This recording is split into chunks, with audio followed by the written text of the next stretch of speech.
have a new client and ang bago kong gig ngayon, I'm gonna share with you kung ano yung bago kong ginagawa ngayon. I am actually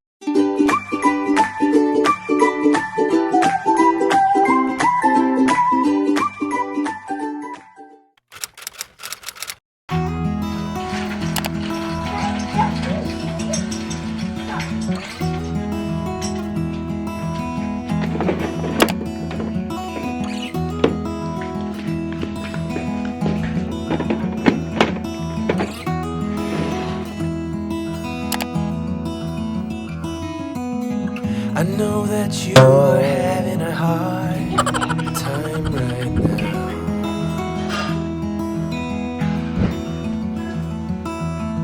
That everything seems to crumble around you.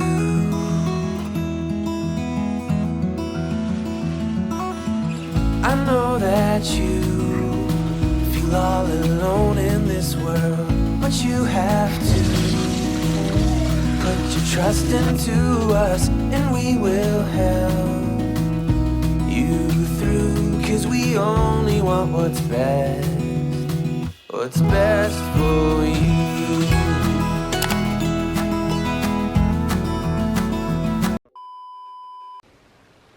Hey Momshies, it's Mommy Ruth and let's see what time ba. It's 12:42 ng gabi, madaling araw. So, ayan. I'm awake and nakaayos ako kasi I have a new client and ang bago kong gig ngayon, I'm gonna share with you kung ano yung bago kong ginagawa ngayon. I am actually co-hosting a podcast in Canada. So, iba-iba siyang show. I've been hired sa isang publishing company. So, they put me in different shows para mag-co-host, mag-co-introduce, gano'n. Para lang sumali sa usapan. Yun ang ginagawa ko. So, the thing is, it starts madaling araw. Kasi nga, di ba, iba yung time zone nila doon. Which is okay for me kasi by that time, tulog na yung mga bata, mga ganitong oras. And hindi naman siya everyday. So, on call lang ako and that has been my new gig aside from editing for a beauty channel. And yun, sama ko kayo ngayon. And probably after nung interview namin, we just finished with one interview. And ayun, nag-change outfit na naman ako. Masaya siya, nag-enjoy ako. We have another interview coming up. And we're talking about dating and COVID, everything about COVID ng mga bago ngayon. So, nakakatawa. Mabait din yung boss ko, kaya super chill lang. Ayan. Kaya, watch nyo ako guys habang nag-work ako dito. Alam niyo, kinabahan ako ng konti kasi itong camera ko, nag-stop siya mag-record after ko magsaing. Nag-stop siya mag-work yung recording. So, nireset, finormat ko yung memory card. Hindi siya gumana. Ngayon, nireset ko yung buong camera. Ayan, gumana na siya ngayon. So, hopefully magtuloy-tuloy na guys. Hindi ko pa afford ng bagong camera. Tsaka gift to sa akin ni Dada ng birthday ko. So, yeah. Anyways, I'm rambling. And I'm about to start my interview. Kaya, ayan. Let's see, anong oras na ba? Okay, I have 15 minutes. So, ayan, practice na muna ako sa aking sasabihin. Ako yung nag-introduce sa guest. So, like, I have a whole bio in front of me. So, para talaga akong host, may tinitingnan na parang teleprompter and then nag-re-record ng video. Ini-edit ko na din, pero slight lang. Slight editing lang for the interview and then sinesend ko na sa boss ko. Let me show you a little bit. So, ayan ang aking script. And we do our interview via Skype. Ayan, and then i-record ko siya and after ma-record, ayan na, pwede na siya ma-download there. So, ginagawa ko, dina-download ko siya. Right now, I'm downloading yung interview kanina, which is a fun interview. I just have to check yung quality and then edit lang ng konti and then I'm gonna send it to my boss.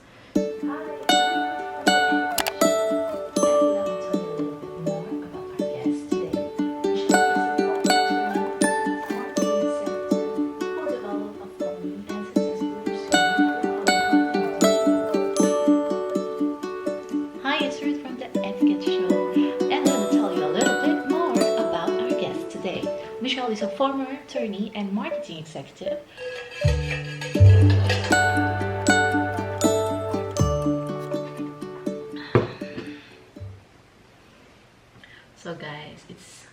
minutes before the call. Nakikita niyo may top ako. Nabili ko to sa Shopee Hall. And nakapajama ako sa ilalim. Yeah. That is Zoom life for you guys. So I'm just waiting for our guest and our main host to come on the call. Pero I'm online na. And I already downloaded yung podcast interview kanina. So I'm gonna edit that for a little bit. And send it to my boss. Siguro after this second call na. Para sure. I'm just checking na it's working right now. Kasi sometimes if you download too early, nag-block screen yung iba. So, that's what I'm doing right now. And it seems like I fully downloaded the whole interview na. So, I'm just gonna let 5 minutes pass by. I'm gonna practice more on my introduction. And then, then it's showtime! I want to ask if on the bio, does NYT means New York Times? And no, I see. And how do you want to pronounce the company? Is it New York? Oh, okay. NYC Matchmaking. All right. Hi, it's Ruth from the Etiquette Show, and let me tell you a little bit more about our guest today.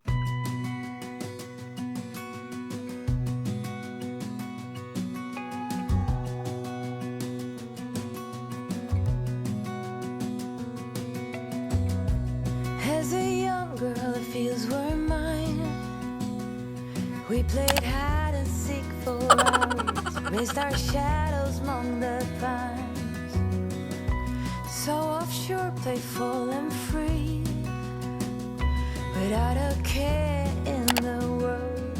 I was one rich little girl, daydream. Ayan, Momsh, kakatapos lang ng interview namin and it's now almost 2 a.m. 45 minutes yung interview. So now I'm just gonna make sure na it downloads properly and then I'm gonna edit it and send it to my client. Pero it's 2 a.m. na. Antok na ako. Sobrang interesting yung topic na pinag-uusapan namin. It's all about dating through a pandemic. So yeah, I'm so happy I'm not single. Sobrang daming challenges, guys. Pero yeah, that's my new work ngayon.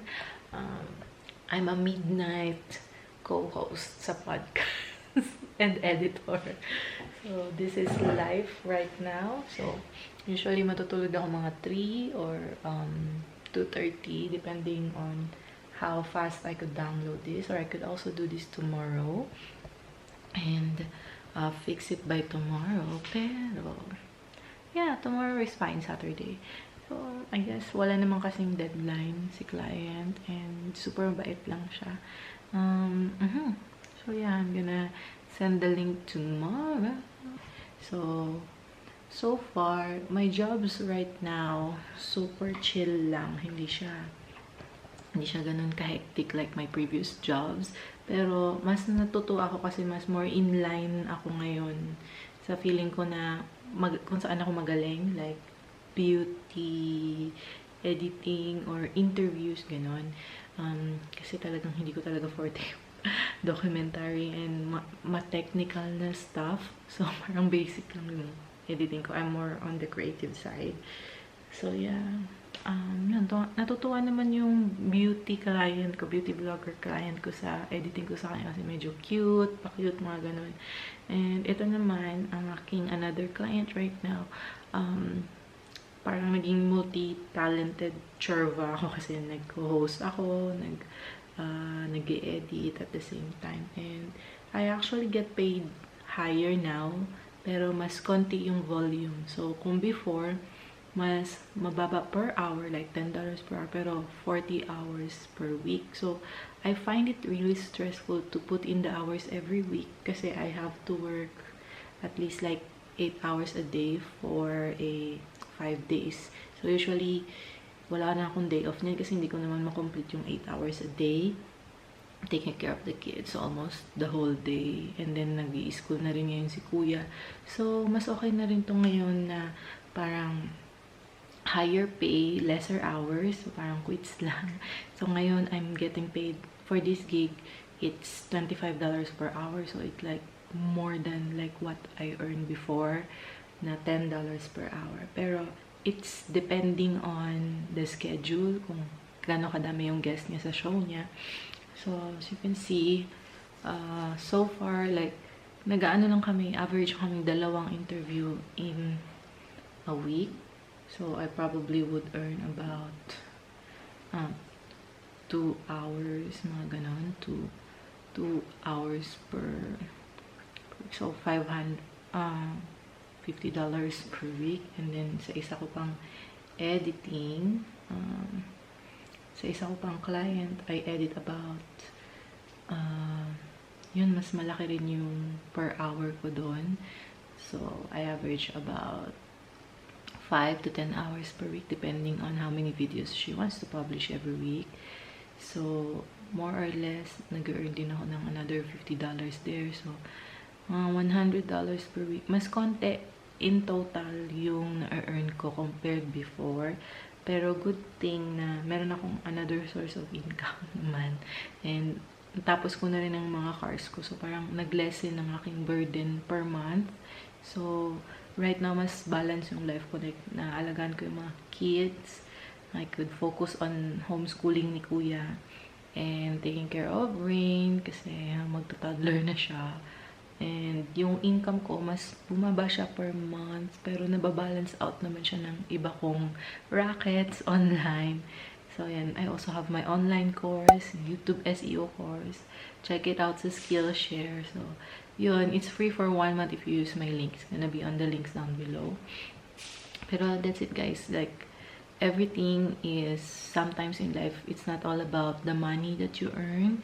It's all about like having the balance ng yung money na na-earn mo and yung quality ng life mo rin. So right now, I find myself na kung ano lang yung need ko, talagang pinush ko lang yung past few months kasi babayaran ko talaga yung mga utang ko. So since ngayon na medyo kumonte na yung utang natin, nangalahati, meron pa rin naman, pero hindi na ganun kataas yung pressure to earn that much money. So, I think I have a better quality life now as a working mama. Even though na ngayon it's already, what time is it na ba?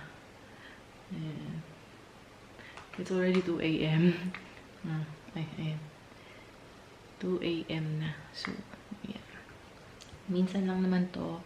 So, parang hindi ko na-feel na pinupush ko yung sarili ko over the edge ngayon. So, parang hindi ako masyado burnout ngayon. Parang saktong balance lang. And I can focus on what I really want to do and focus based on my talents. Kung ano ba talaga. Which is, for me, hosting, ganyan. I also have hosting gigs lately. So, sobrang saya lang. Thank you, Lord, sa lahat ng blessings.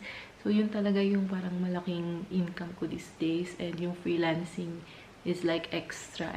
So, let's say, yung YouTube and mga brand deals and online hosting, aabot tayo ng mga 6 figures per month. Yung freelance, siguro, 20,000 to last month, September, I earned about 17,000 sa pag-edit and pag-online host. So, we'll see if we have more projects this month. Mas lalaki pa yun. Pero, so far, hindi ako ganun ka-stress sa time ko sa working, and I think I find this balance a little bit better kasi kasi syempre yung health din natin, kailangan din nating alagaan. So I'm able to sleep at night, let's say 5 days in 7 days kasi dati hindi na talaga ako matutulog guys. So I think it's a good balance naman, and thank you talaga sa lahat ng blessings din ni Lord na nabibigyan tayo ng brand deals, nabibigyan tayo ng mga gig, online gig. So, ayun. Pasalamat ko din sa inyo yun, mga Momshies, kasi kung hindi naman kayo nanonood ng channel ko, if you're not following me, hindi naman ako ma-awardan or mabibigyan itong mga endorsements, brand deals, and mga online hosting. So, salamat din sa inyong lahat, mga Momshies, kasi naging platform ko kayo for more opportunities.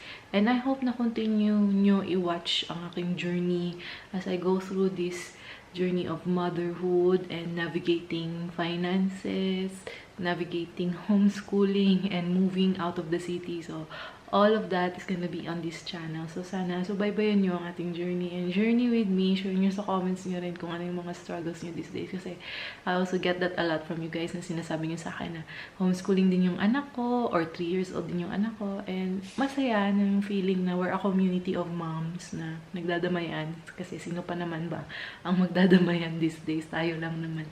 So anyways, sorry yung vlog ko is super, I don't know, super random lang kasi nga nag-malfunction yung aking camera kanina.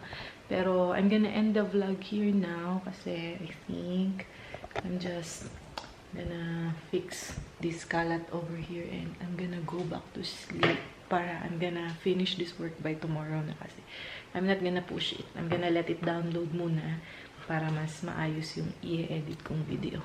So, that's it for now. Yan ang aking mga bagong clients and bagong updates sa aking freelance work on this vlog. Sana nag-enjoy kayo. And if you want to watch more, if you want to see my journey before, kung paano ba ako nagkaroon ng 6-figure income freelancing, that video is gonna be here. Check it out and I will see you guys on the next vlog. Bye!